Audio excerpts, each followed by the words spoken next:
Ladies and gentlemen, the Great Plains Radio Theater Project is on the air.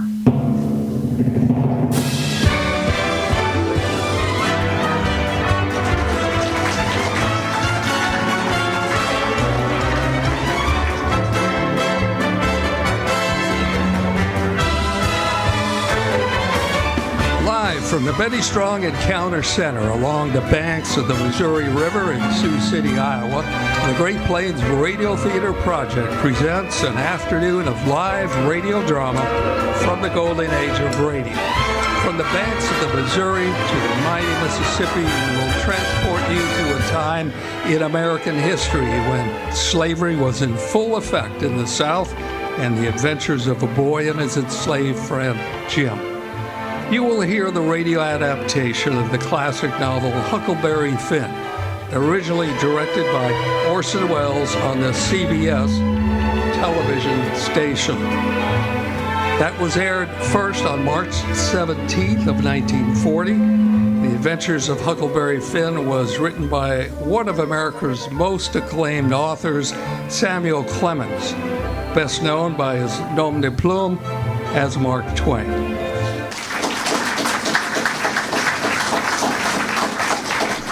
We now bring you the classic drama, but first, a word from our sponsors. Halo, everybody, halo. Halo is the shampoo that glorifies your hair. So halo, everybody, halo. Use Halo shampoo if you want naturally bright and beautiful hair. Remember, even finer soaps and soap shampoos hide the natural luster of your hair with dulling soap film. But Halo contains no soaps. The first time you use Halo, your hair glistens in all its natural beauty. The natural color and luster shines like sunshine through a clean window pane. And remember, even in the hardest water, Halo makes oceans of rich, fragrant lather. Halo quickly carries away loose dandruff and oils. Use Halo on your children's hair, too. Say hello to Halo and goodbye to dulling soap film. Get Halo shampoo at any cosmetic counter. Remember, Halo glorifies your hair. So halo, everybody, halo. Halo shampoo, halo.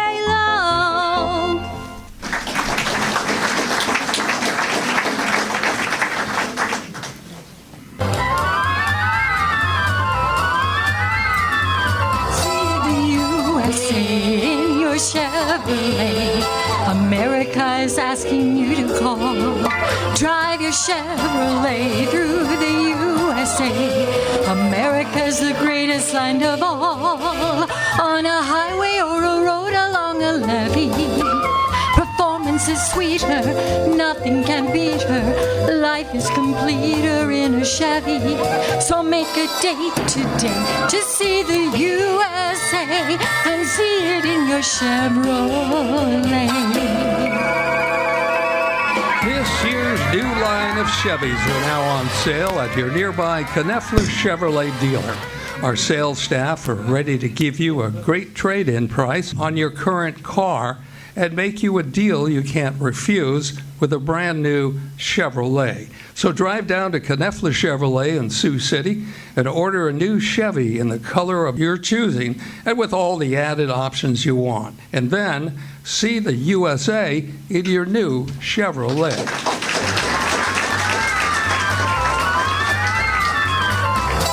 See the USA in your Chevrolet. The Rockies way out west are calling you. Drive your Chevrolet through the USA, where fields of rolling we pass and review. Whether traveling light or with a load that's heavy, performance is sweeter, nothing can beat her. Life is completer in a Chevy. So make a date today to see the USA and see it in your Chevrolet.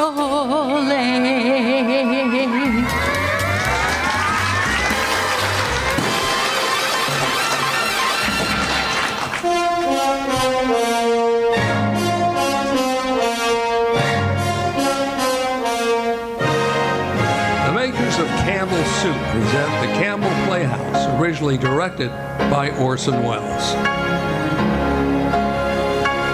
Good afternoon. Our story is Huckleberry Finn.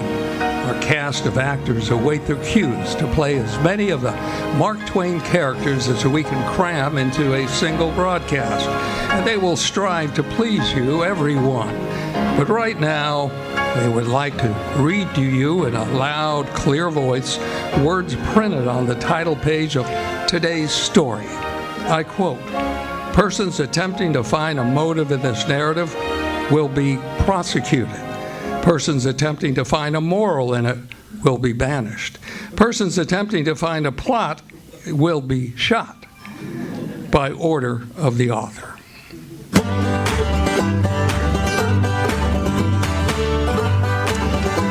You are probably expecting to hear a dramatization of Huckleberry Finn, good, clear, and concise. Well, ladies and gentlemen, you will hear no such thing. We're sorry, but we think Huckleberry Finn is too good of a book to be dramatized, exactly speaking, so we won't. We don't even have to. For one thing, the story hasn't got what you call a nice plot. The principal plot relates the saga of a voyage down the Mississippi by the most celebrated rat the world has ever known. We're going to tell most of that story and as many of the others as we can in the words of Mark Twain. Nah, you don't know me without you having read a book by the name of The Adventures of Tom Sawyer. But that ain't no matter. That book was made by Mr. Mark Twain, and he told the truth mainly. There was some stretches in it, but I never seen anybody but lied, one time or another, whether it was Aunt Polly or Mary or the Widow Douglas. Anyways, that book ends up with Tom and me finding the money that the robbers hid in a cave, and it made us rich. And Widow Douglas, she took me for a son and allowed she would civilize me. It was rough at first, going to school every day and living in a house all the time, considering how dismal, regular, and decent the widow was in all her ways, but mostly things were going pretty smooth. That is, until the night I killed a spider.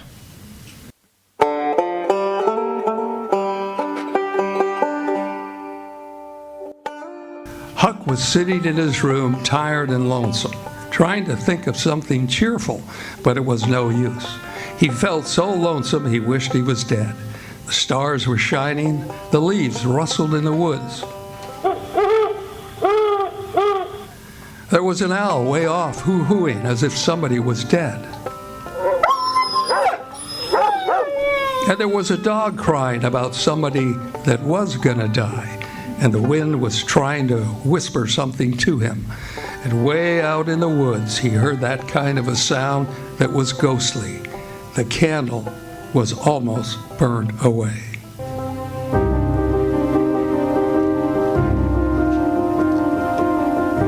When this here spider went crawling up my shoulder, I flipped it off, and it lit on the candle, and before I could budge, it was all shriveled up. I didn't need Miss Watson's slave Jim to tell me that that was a bad, awful sign, and it would fetch me some bad luck. But I thought that I might as well know the worst, 'cause then the thought of my pappy came to mind. Mighty powerful. Folks claimed, you know, that my pap was dead, but something inside me told me better. So I put out the candle and climbed out the window and shimmied down the lightning rod and started out to Jim's place. Jim had a hairball as big as a fist that he took out of the stomach of an ox, and you could do magic with it. There's a spirit inside that knows anything, Huck. What you want to know now, huh? Think of your pap? Well, let me see.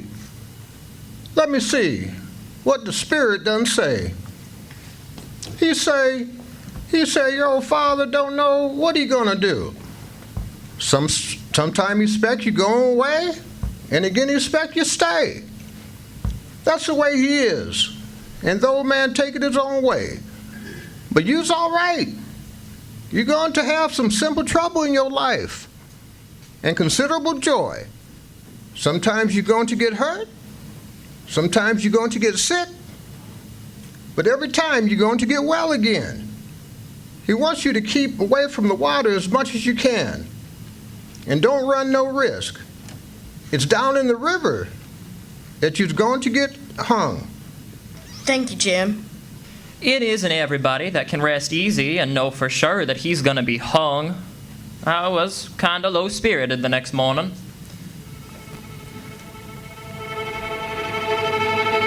I went down to the front garden and climbed over the stile, where you go through the high board fence. There was an inch of snow on the ground, and I seen somebody's tracks.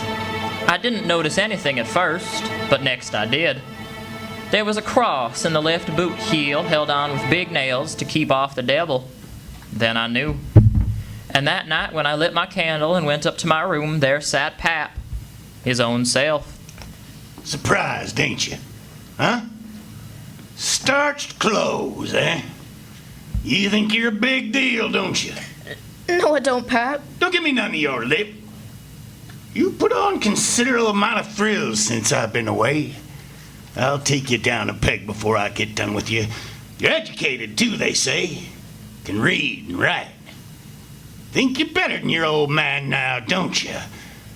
'Cause he can't. I'll take that out of you. Who told you you could meddle in such highfalutin foolishness, huh? Who told you you could? The widow, she told me. The widow, huh? Well, who told the widow she could put a shovel about a thing that ain't none of her business? Nobody ever told her. I learned her how to meddle. Now, you looky here. You drop that school, you hear? I don't cotton to no people to bring up a boy to put on airs over his own pappy. Now, what's that over yonder on the wall? It's a picture the widow gave me. It's just a little old picture. There.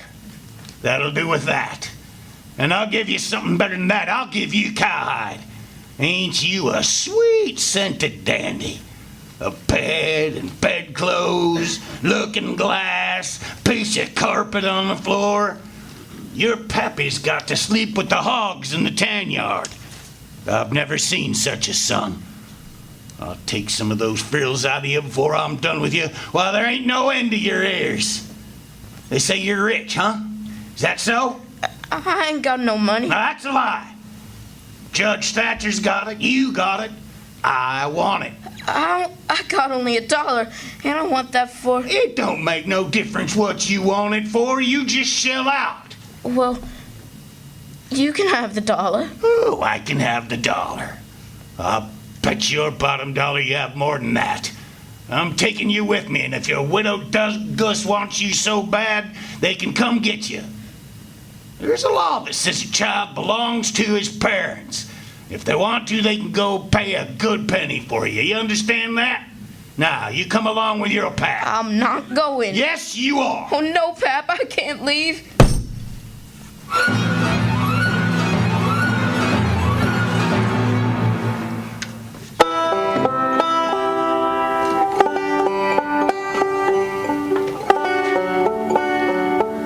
Old Man Finn took Huck over to the Illinois shore to an old log hut where it was woody.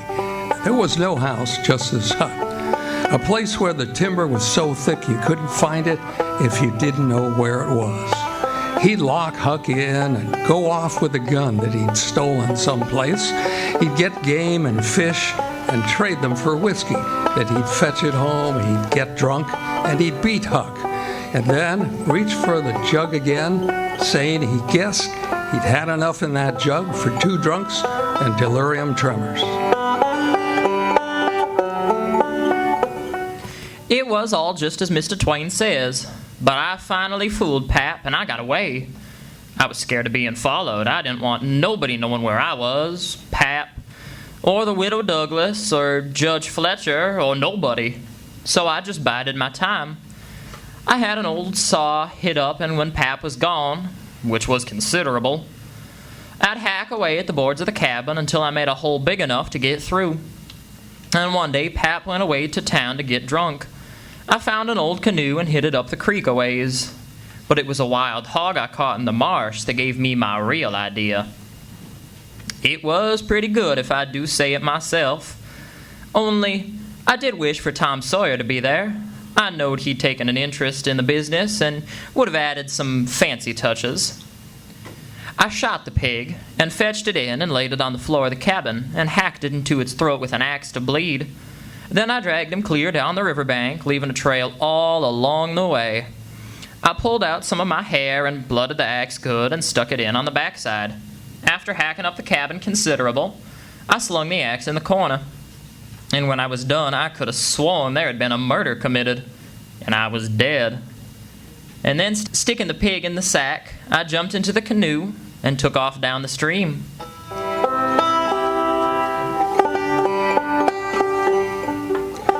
Well, Huck followed the river a couple of miles or more, and the further he got, the longer that river seemed, stretching miles and miles and miles, it seemed.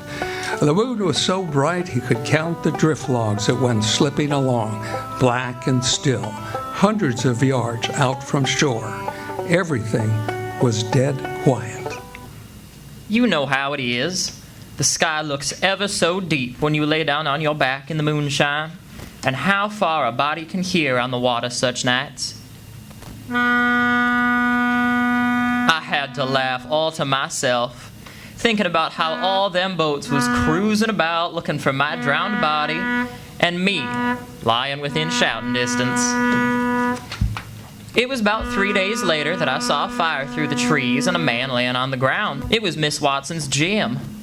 "Hello, Jim," I said. No, don't hurt me. Don't hurt me. I never done no harm to a ghost. Ghost? I always liked dead people and done all I could for them. You can go on and get back in the river again where you belongs. And don't you do nothing to old Jim, 'cause I your friend. I'm not dead, Jim. Huh, that's what you say. If I was dead, could I say it? I'll pretend that you ain't. If I find out you is, I'll run like a scared rabbit. All right, Jim. How you come to be here? Well, it's better not to tell. Why, Jim? Well, there's reasons. But you wouldn't tell on me if I was to tell you, would you, Huck? Blamed if I would, Jim. Well, I believe you, Huck. I run off. You run off? Jim? Remind, you said you wouldn't tell. You said you wouldn't tell, Huck. Well, I did. I said I wouldn't, and I'll stick to it. Honest Injun, I will.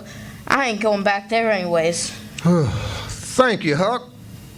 Look at them young birds come along, flying through the trees and roosting. What about them young birds? Oh, that's a sign a storm's coming on. It's gonna rain. Well, maybe it is, maybe it isn't.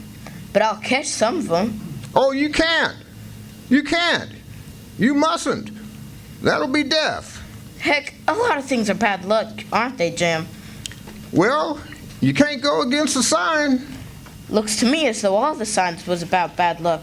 Aren't there any good luck signs? Mighty few. And they ain't no use to nobody. What do you want to know when good luck's are coming for? Want to keep it off? If you got hairy arms and a hairy breast, it's a sign you're going to be rich. Well, there's some use in that sign like that. Have you got hairy arms and a hairy breast, Jim? What's the use to ask that question? Don't you see I has? It's raining, Jim. Ain't no surprise to me. I see the signs. Listen to me, child. Chickens know when it's going to rain, and so do the birds. I got to get out these words and get someplace warm. Well, it rained for 12 days. The river went on rising and went clear over the banks. And one day it caught up with the raft where they had collected their things, which they had much of by now. Even some women's clothes they found in a deserted shack along the river. On the 13th day, the rain stopped. I reckon I'll slip over the river, Jim, and find out what's going on. That's a right fine idea, Huck. But what you got to go in the dark and look mighty sharp?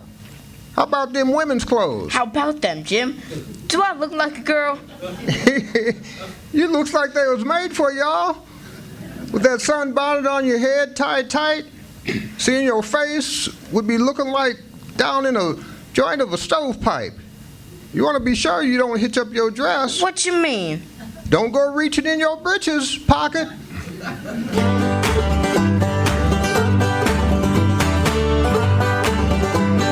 Land sakes, little girl, come here. Thank you, ma'am. What might your name be? Sarah Williams. Whereabouts do you live? In this neighborhood? No, in Huckleberry, 7 miles below. Well, it's a considerable ways to the upper end of town. You'd better stay here all night. Take off your bonnet. No, I'll rest a while, I reckon, and then go on. I ain't in fear of the dark. We've got plenty of excitement around here. A young boy called Huck Finn was killed the other day. For a while, some people thought his own pap did it. Most everybody thought it at first. You never know how nigh he came to getting lynched. But before night, they changed around and decided it was done by a runaway slave named Jim. Why, he... What was you gonna say? Nothing, ma'am. Are they after him? Well, you're innocent, ain't you? Does $300 lay around every day for people to pick up? Some people think he ain't far from here. No. I'm one of them. But I ain't talking it around. What do you say your name was? Mary Williams. I thought you said it was Sarah when you first come in. Oh, yes, I did. Sarah Mary Williams. Sarah's my first name. Some calls me Sarah, some calls me Mary. I see, Sarah Mary.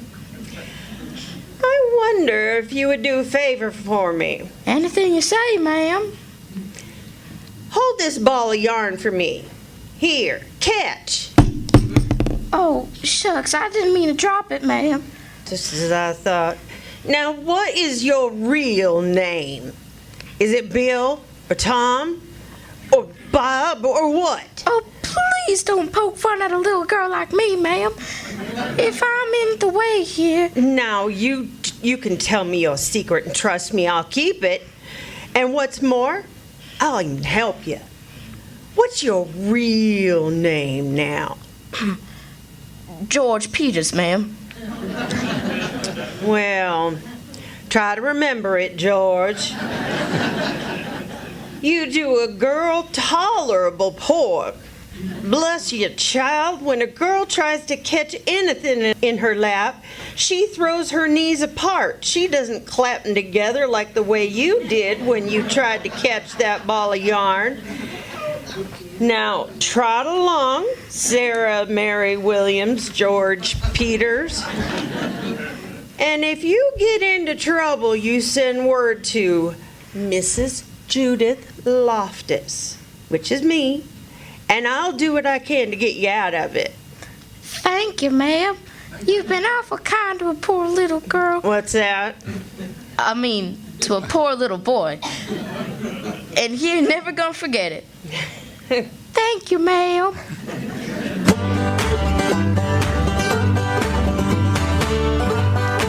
For days, Huck and Jim slid down the waters of the Mississippi on the raft, bound for Cairo at the bottom of Illinois. They traveled at night, laying up along the shore in daytime, and mornings before daylight, Huck would slip into a melon patch where it would be nice and cool for their breakfast. They'd laze through the day and swim a little, maybe. Huck would show off his education and read to Jim out of a book they picked up on one of their excursions. He read about kings and dukes and earls. How much does the king get? Get? Why, they get $1,000 a month if they want it. They can have just as much as they want. Everything belongs to them. Ain't that something? What they got to do, Huck? They don't do nothing. They just sit around. No. Is that so? Yeah. They just lay around and go hawking. Other times when things are dull, they lay fuss with the Parliament. And if everybody don't go just so, he'll whack their heads off. Mostly they hang around the harem. Around the which? Harem. What's the harem? A place where king keeps his wives. Don't you know about the harem? Solomon, oh, he had about 1 million wives. Oh, man. That's so. A harem's a boarding house, I reckon.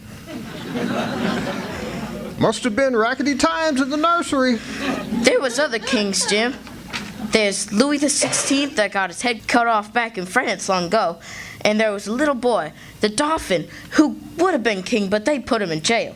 Some say he died there. Poor little fella. Some say he got out and got away, and he come to America. That's good, but he'd be pretty lonesome. There ain't no kings here, is there, Huck? No. Then he can't get no situation. What are you going to do? Well, I don't know. Some of them gets on the police, and some learns people how to talk French. Well, don't the French people talk the same way that we does? No, Jim. You could not understand a word they say. Not a single word. Well, now I'll be ding busted. How'd that happen then? Oh, I don't know, but it's so. I got some of their jabber out of a book. Suppose a man was to come to you and say, "Parlez-vous français?" What would you think? I would think nothing. I'd take him and bust him over the head. I would allow nobody to call me that. Shucks, it ain't calling you anything. It's only saying, do you know how to talk French? Well, then why couldn't he say that? Well, he is a saying it. That's a Frenchman's way of saying it. It's a blame ridiculous way.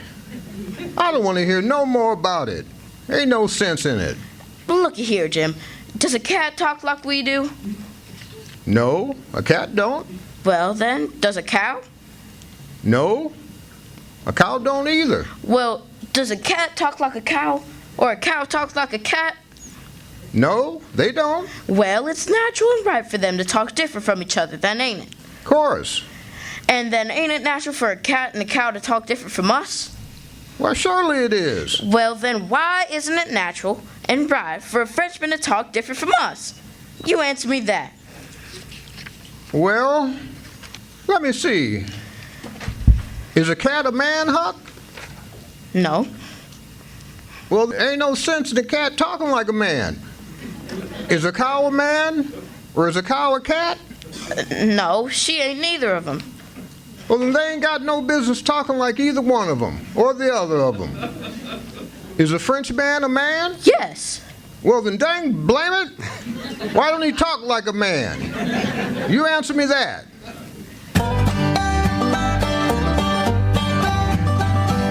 Well, Huck and Jim in just 3 nights more see the lights of Cairo, where the Ohio River comes in, and they could sell the raft and get on a steamboat and go way up the Ohio River amongst the free states, where Jim would be safe and out of trouble. So for 3 days and 3 nights they floated on, Huck and Jim alternating on watch. Seemed almost a dozen times one of them thought they saw the lights of Cairo. But every time it turned out to be nothing but a little settlement or something. And then suddenly, on the evening of the 4th day... Huck! What's the word in and now, Jim? Them lights up yonder! Oh, there ain't so many lights, Jim. We've been fooled before. It's Cairo! Yes, it's the lights of Cairo! Huck! Well, we safe, Huck! We safe! Jump up and clack your heels! That's a good old Cairo land! There it is! By tarnation, Jim, I reckon you're right. Look at them lights, Jim, lit up like a Christmas tree. I'm going over and take the canoe and see. Help me float her. Here's your paddle, Huck. And here's my coat to put in the bottom. You'll be more comfortable that way. Let her go, Jim. Goodbye, Huck. There he goes. The old true Huck. The only white gentleman that ever kept his promise to old Jim. I was getting sicker and sicker. I didn't know what to do. It was my bond and duty to Miss Watson to not help a runaway slave. But Jim had always been mighty good to me. And his last words, it took all the tuck out of me. I went along slow, not knowing what to do. Right then, along comes a skiff with two men in it, with guns. Hey, boy, what's that floating yonder? It's a raft. Any men in it? Only one, sir. Well, there's 5 slaves run off tonight up yonder by the head of the bend. Is your man white or colored? Well, speak up, boy. He's white, mister. All right, boy. You see any runaway slaves, you can help nab them. You can make some money by it. Bye. Goodbye, sir. I won't let no runaway slaves get by me if I can help it. Well, they went off, and I got aboard the raft feeling bad and low, 'cause I know very well I done wrong. And I see it weren't no use for me to try and learn to do right. Anybody that don't get started right when he's little, well, he just ain't got no show. Then I thought a minute, and I says to myself, hold on now. Suppose you had done right and given Jim up. Would you feel better than you do now? Well, I was stuck. I couldn't answer that. So, I reckon I wouldn't bother no more about it. But after this, I would always do whichever comes in handy at the time. 2 or 3 days and nights went by. I reckon I might say they swung by. They went by so quiet and smooth and lovely. The monstrous big river down there, sometimes 1.5 miles wide. Huck and Jim would run at night and hide daytimes, nearly always in the dead water under a towhead. And they'd cut young cottonwoods and willows to hide the raft with. They'd slide into the river and have a swim so as to freshen up and to cool off. And then they'd sit down in the water where it was about knee-deep and watch the daylight come. Not a sound anywhere, perfectly still, just as though the whole world was asleep, only sometimes.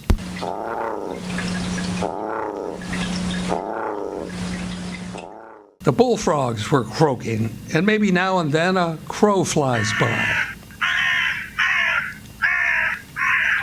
Then, one morning at about daybreak, I took the canoe and crossed over to the main shore. I wanted to get some berries for Jim and my supper. Just about when I was passing a place where a kind of a cow path crossed the creek, there comes a couple of men tearing up the path as tight as they could foot it and hanging on to a couple of the rattiest, baddest carpetbags you ever did see. Boy, save us, hide us. If you don't, it's the same as murder. Quick, boy, quick, they're after us. Let's get in. Jim, quick, grab the canoe. Sure thing, Huck. Well, my boy, you will never regret this here good deed. No, sirree. You have saved my life. 2 lives, young man, 2 lives. Don't you two know each other? Oh, not till we just met on the way, so to speak. Well, what got you into trouble, brother? Oh, well, sir, I've been selling a little article to take off the tartar from the teeth. And it does take it off, too, and generally the enamel along with it. But I stayed 1 night longer than I ought to. What about you, Bubba? Well, I ran a little temperance revival in that little town about a week, but somehow a little report got around last night that I had a way with putting in my time with a jug on the sly. And a fellow rousted me out in the morning and told me the people was gathering on the quiet with their dogs and horses, and they'd be along pretty soon and give me about a half-hour start, and then they'd run me down, if they could. Oh. And if they got me, they'd tar and feather me and ride me on a rail for sure. I didn't wait for no breakfast. I weren't hungry. What's say? I reckon we might double team it together. What do you think? I ain't undisposed. What's your line? Well, printer by trade. I do little patent medicines. A theater actor. Tragedy, you know. Take a turn at mesmerism and phrenology when there's a chance. Teach singing. Geography school for a change. Sling a lecture sometimes. I do a lot of things. Most anything that comes handy, as long as it's not work. What's your lay? I've done considerable in the doctrine way in my time. Laying on the hands is my best work for cancer, paralysis, and such things. Preaching, too, at camp meetings and missionarying around. What are you laughing about? Well, just to think that I should have lived to be leading such a life and be degraded down in such company. Well, darn your skin. Ain't the company good enough for you? Oh, yes, it's good enough for me. It's as good as I deserve. But who fetched me so low when I was so high? I did. I did it myself. I don't blame you, gentlemen. Far from it. I don't blame anybody. I deserve it all. Let the cold world do its worst. You know, one thing I know, that somewhere there's a grave waiting for me. The world may go on just as it always done and take everything from me. Loved ones, property, everything. But they can't take away my little old grave. Someday I'm going to lay down in it and forget it all. My poor broken heart will at last be at rest. But I ain't blaming you, gentlemen. I brought it upon myself. Yes, I did. I did it all myself. Oh, brother. Brought you down from where? Where was you brought down from? Oh, you wouldn't believe me. The world never believes. Oh, let it go, let it go. Let it pass. It's no matter. Oh, the secret of my birth. The secret of your birth? You mean to say, brother, do you mean to tell me? Oh, gentlemen, I'm going to reveal it to you, for I feel I may have confidence in you. By rights, gentlemen, I am a duke. A duke? No, you can't mean it. Yes, my great-grandfather, the eldest son of the Duke of Bridgewater, fled to this country about the end of the last century. He came to breathe the pure air of freedom, married here and died, leaving his son, his own father, dying about the same time. The second son of the late Duke seized the title and the estate. Now, the real Duke was ignored, and I am the lineal descendant of that infant. I am the rightful Duke of Bridgewater. Gentlemen, and here I am. Oh, Lord, torn from my high estate. Oh, brother. I make my amends, but despised by a cold world, ragged, worn, heartbroken, and degraded of companionship. Oh, brother. Oh, now don't go crying there, Mr. Duke. I'm mighty powerful sorry for you. Oh, thanks. All of you. That helps. That helps. If there's anything we can do to help you now. Well, now, I mean, if you was to bow to me when you speak, or call me your lordship, I wouldn't mind. In fact, I wouldn't mind if you called me plain Bridgewater, because after all, that's a title, not a name. Of course, your lordship. And if you want to wait on me at dinner time, not that I like it, but it's what I've always been used to. Oh, yes. You hear that, Jim? I reckon I'll learn you to say, would your lordship like a drink of water right now? That won't be necessary. Would your lordship like a drink of water right now? Oh, that's good. That's good. You got the idea. Fine. I regret to say, fella, but you ain't the only man who's had troubles like that. No? No, you ain't. You ain't the only person that's been snaked down wrongfully off a high place. No. No. You ain't the only person that had a secret of his birth. Hey, hold on. What do you mean? Bilgewater, can I trust you? Oh, to the bitter death. What is this secret of your being? But come on, speak. Bilgewater, I am the late Dauphin. You're the what? Yes, my friend. It is too true. Your eyes are looking at this very moment on the poor disappeared dauphin, Louis the 17th, son of Louis the 16th and Marie Antoinette. At your age? No. You mean you're the late Charlemagne? You must be 600 or 700 years old at the very least. Trouble's done it, Bilgewater. Trouble's done it. Trouble's brung these gray hairs and the premature balding. Gentlemen, you see before you in blue jeans and misery the wandering, exiled, trampled on, suffering rightful King of France. The King of France. The son of the King of France. The King of France by now. And if you want me to feel a bit easier and better, if you was to get on one knee when you spoke to me and always call me Your Majesty and always wait on me first. What? And don't sit down in my presence until I asked you. That would help a lot.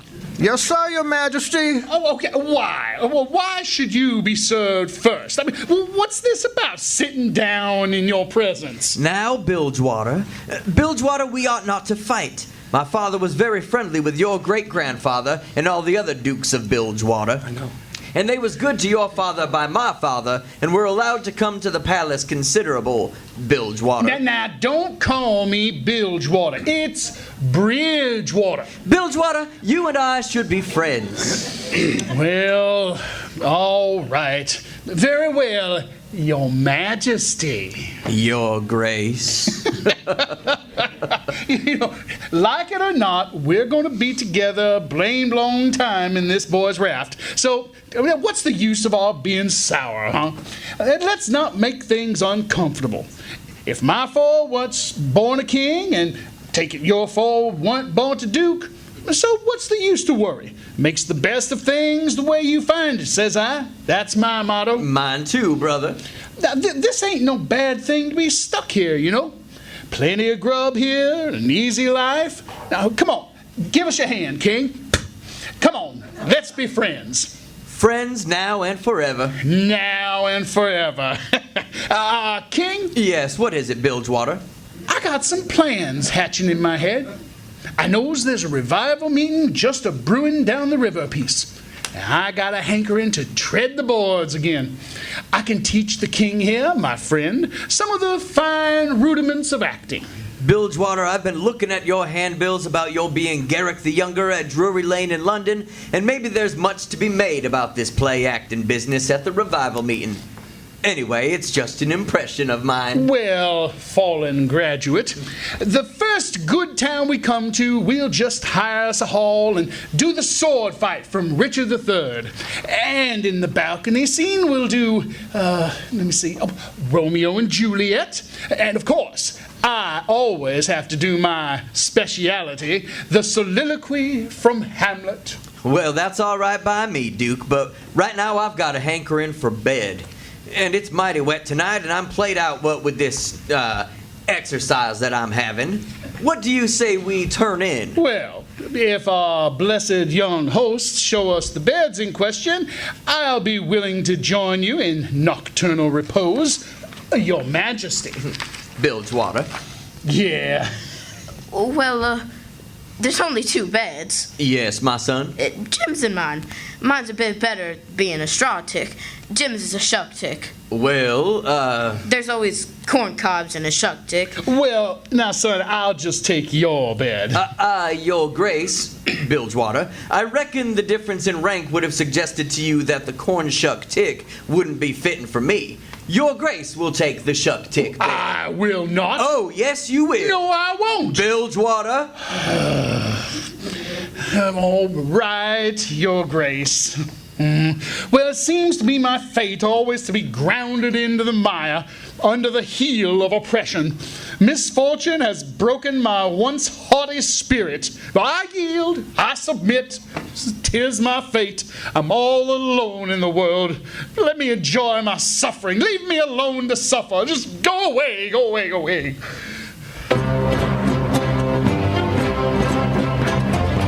Ladies and gentlemen, hurry, hurry, hurry, step this way, one night only. The world of great performances from the Royal Haymarket Theatre, Whitechapel in Piccadilly, London. London, London, gentlemen, London, England.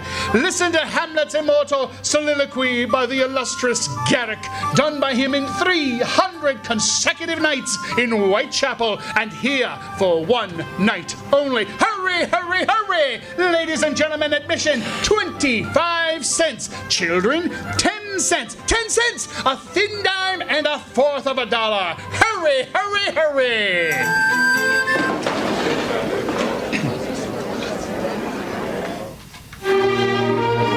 To be or not to be? That is the question. For who would borne the whips and scorns of time? We are precious Rome. When churchyards yawn in customary suits of black. But that's the undiscovered country from which bore no traveler returns. Reinforced contagion of the world. And thus the native hue of resin shall. Like the poor cat in the attic. You speak of it all with care. Of consummation devotedly to be with. Hope not that I find those in mottled jaws, but get thee to a nunnery. And damned be he who first cries, hold, enough!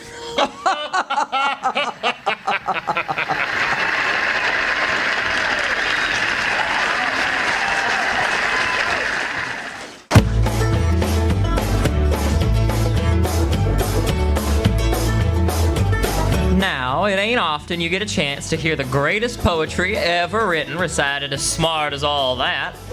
But when they started to do it a fourth time, I kind of figured I got everything worthwhile out of it. So I thought I'd go. Particularly when I noticed a lot of people on the outside of the crowd with buckets of tar in their hands.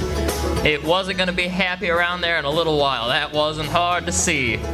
So I beat it out and made it just as quick as I could down to the river where I'd left Jim in the raft. Hey, Jim. Set it loose, Jim. We're all right now. I ditched him, Jim. Hey, Jim. Where are you, Jim?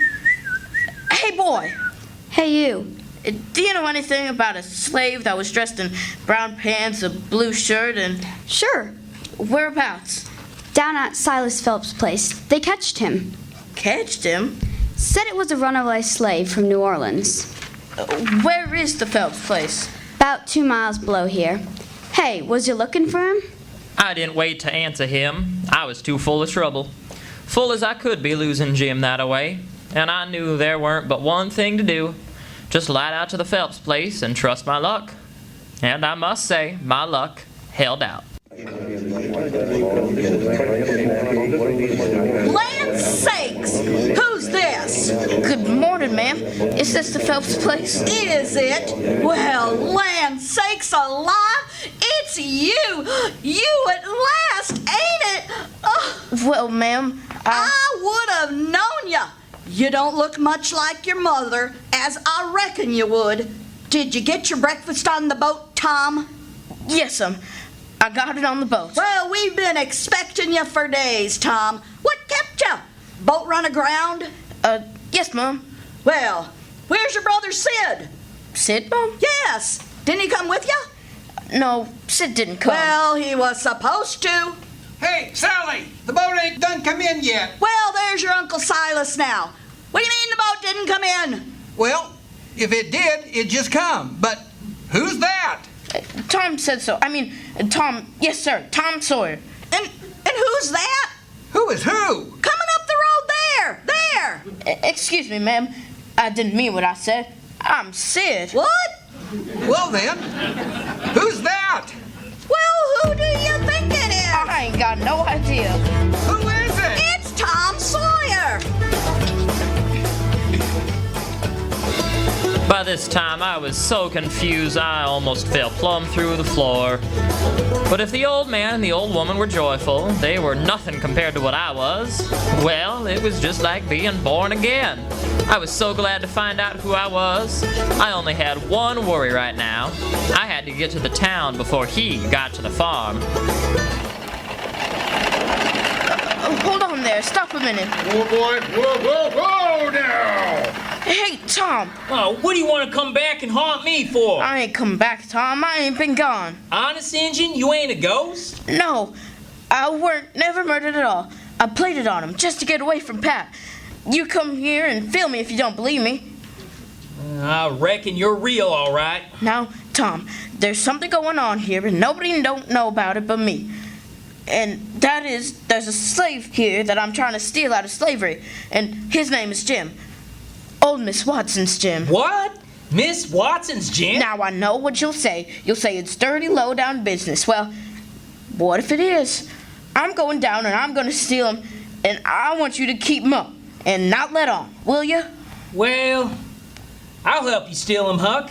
Where do you reckon Jim lives? In a little cabin, just back of the barn. You remember that little low shed? Yep, it's as easy as pie stealing a body out of there. That's the trouble. The whole thing is as easy as can be. They make it so rotten difficult to get off a difficult plan. You gotta invent all the difficulties, and you gotta have a rope ladder, and you gotta shimmy down and break your leg in a moat. Gee, I wish there was a moat to this cabin. You know, if we had time, we could dig us a big one, huh? But what if we want of a moat when we gonna sneak Jim out from under the cabin? Well, it wouldn't do. Then there ain't no necessity enough for one, huh? Necessity enough for what? Why, to saw Jim's leg off. Oh, good Lord, why do you want to saw his leg off for anyway? Well, some of the best authorities have done it. They couldn't get the chain off, so they just cut their hand off and shoved. A leg would be better still, but we gotta let that go. He can have a rope ladder. We'll cut up our sheets. What in the nation can he do with a rope ladder? Deal with it. He can hide it in his bed, can't he? That's what they all do, and he's got it too. Huck, you never want to do anything that's regular. Well, all right, Tom. Fix it your own way, but you'll take my advice. You'll let me borrow a sheet off the clothesline. And borrow a shirt, too. What do we want with a shirt? To keep a journal on. Journal? Yo, Granny, Jim can't write. Suppose he can't write. He can make marks on the shirt, can't he? If we make him a pen out of an old pewter spoon or a piece of old iron barrel hoop or a candlestick or something. But what'll he make ink with? He'll make it out of iron rust and tears, but that's a common sort. The best authorities use their own blood. Jim can do it. And when he wants to send any little common, ordinary, mysterious message to let the world know where he's captivated, he can write it on the bottom of a tin plate with a fork and throw it out the window. The Iron Mass always done that, and it's a blame good way, too. Jim ain't got no tin plates. They feed him in a pan. Then we'll get him some. Can't nobody read his plates? That ain't got nothing to do with it. All he's got to do is write on the plate and throw it out. You don't have to be able to read it. Why, half the time, you can't read anything the prisoner writes on a tin plate or anywhere else. Then what's the sense in wasting the plate? Why, blame it all. It ain't the prisoner's plates. But it's got to be somebody's plates, ain't it? Well, then we have to dig them out with our case knives then. Tom, there just ain't no sense in using case knives to dig Jim out of that cabin. Well, you wouldn't want us to use shovels, would you? That's too easy. But confound it, Jim, that's just foolish, Tom. It don't make no difference how foolish it is. It's regular. It's just got to be done this way, Huck. Sometimes it just takes weeks and weeks and weeks and forever and ever. Why, look at one of them prisoners in the bottom dungeon of the Castle Deep in the harbor of Marseille that dug himself out that way. How long was he at it, you reckon? I don't know. 37 years, and he come out in China. But Jim don't know anybody in China.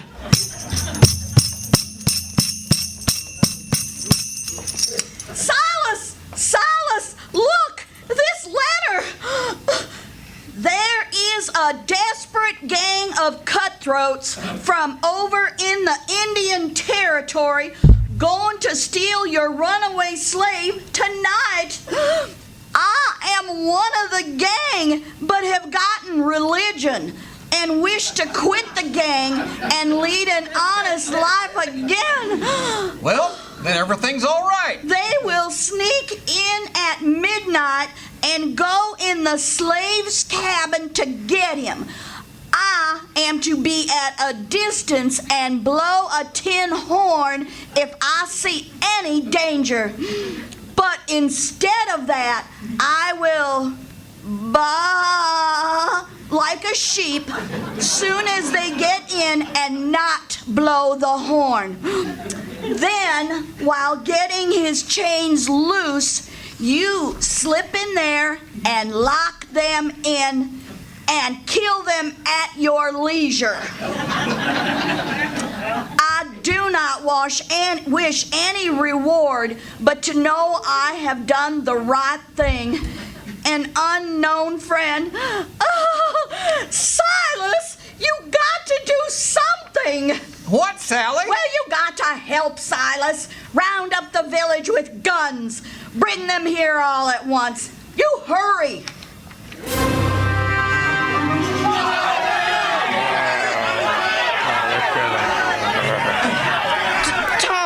Tom! Shh! What is it? The house is full of men with guns. No. Is that so? Ain't it bully? Why, Huck, if it was to do over again, I bet I could fetch 200. If we could pull it off till... Hurry! Where's Jim? Right at your elbow. He's dressed and everything's ready. You all set? Well, all right then. Now, we'll slide out and give the sheep signal. Shh. Bah!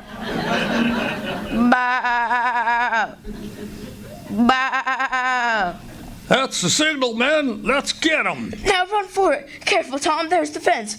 Hurry, Jim. Come on, Tom. Ow, I caught my pants on the splinter. Turn the dogs loose! Stay there. Get them. Stay there! They broke through the river.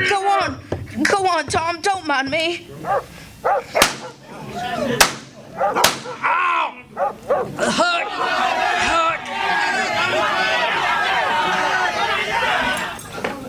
Well, I'll be darned if it ain't the young'uns. You mean, man, these are your kinfolk? Yes, the rascals. One of them's hurt. Well, I don't even know what it's all about, mister, but you thought you'd get away, huh? Well, we'll charge you up this time so you can't get away. Oh, Tom's been shot in the leg. Hurry, Silas. You can't charge him up. He can't.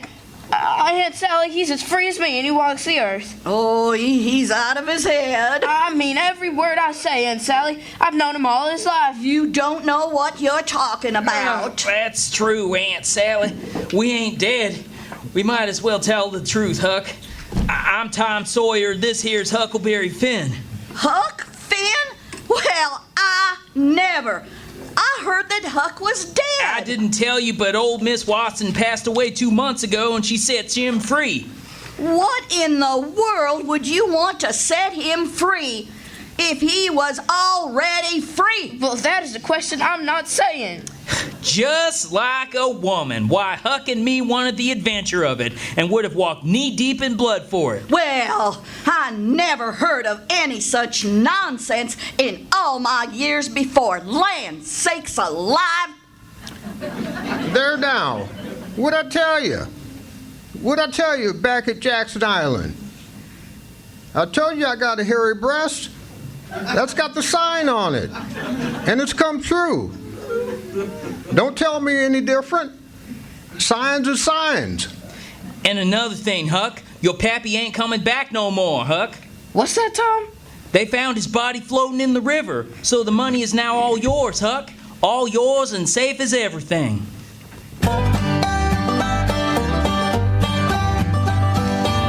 Well, Tom's most well now.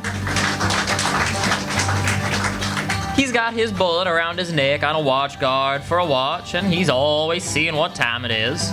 So there ain't nothing more to write about it, and I am rotten glad of that. Because if I'd known what a trouble it was to make a book, I wouldn't have tackled it and ain't going to no more. Thought I'd light out for Indian territory pretty soon, 'cause Aunt Sally's going to adopt me and civilize me, and I can't stand it. I've been there before.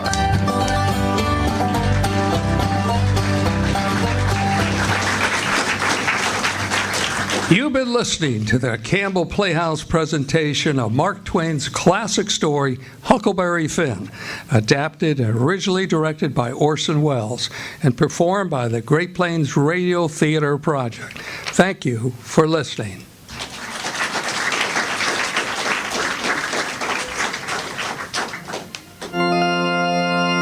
For soft water shampooing, use Tony Cream Shampoo.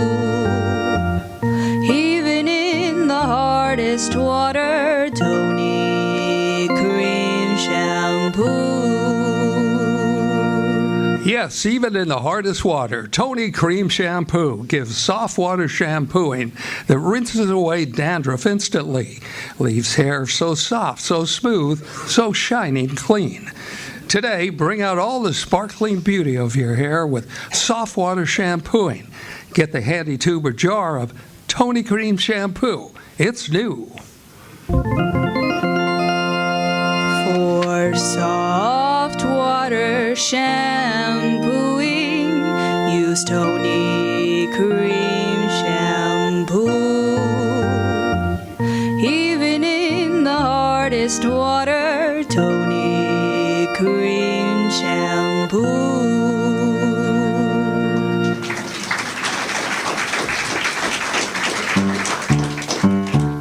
Winston tastes good like a cigarette should. Winston tastes good like a cigarette should. Winston gives you real flavorful, rich tobacco flavor. Winston's easy drawing too. The filter lets the flavor through. Winston tastes good like a cigarette should. It's new Winston, the easy drawing filter cigarette that tastes good like a cigarette should. Winston's finer filter works so effectively yet doesn't flatten the flavor. The full rich flavor comes through to you for real smoking enjoyment. Switch to Winston today. Winston tastes good like a cigarette should. Winston tastes good like a cigarette should.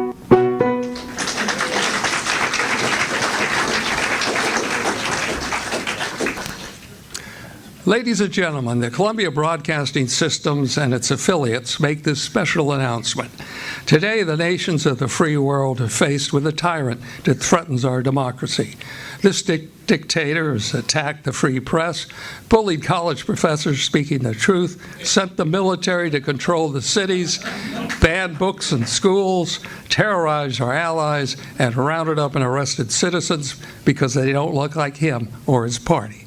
Ladies and gentlemen, I'm speaking about Adolf Hitler and his Nazi party. Many of our CBS listeners say to us, but what can I do? There is something we all can do to stop this dictator. Go to your nearest post office or your bank and purchase a $25 war bond. These victory bonds will help us and our allies fight and defend our democracy and our freedoms. Remember, we can all make a difference. Buy war bonds. Thank you.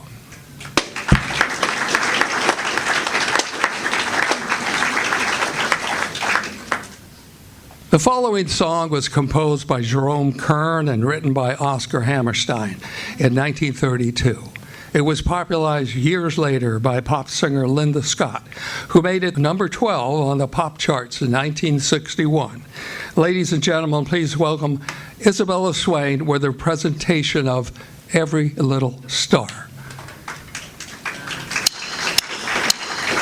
Dum, da, dum, da, da, da, da, da, da, da, da, da, dum, da, dum, da, da, da, da, da, da, da, da, dum, da, dum, da, da, da, da, da, da, da, da. Why haven't I told you? Oh, baby, I've told every little star just how sweet I think you are. Why haven't I told you? Da, dum, da, da, da, da, da, da, dum.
and gentlemen, we thank you for joining us for this performance of the Great Plains Radio Theater Project. And now the GPR cast and crew in alphabetical order. Benji Cotter, Joanne Fox, Chad Gall, our Foley sound artist, Joshua Gall, Quentin Hart, Phoenix Heaton, Derek Hill, Delane Krager, John Krager, Gary Lewis, Diana Spurk, Isabella Swain, Eli Thiner, James Tillman, and our audio technician, Maji Swain, our assistant, Joe Ross, in our back. And I'm your announcer and director for the Great Plains Radio Theater Project, Ralph Swain. You've been a wonderful audience. Thank you for tuning in, and we'll see you on the radio.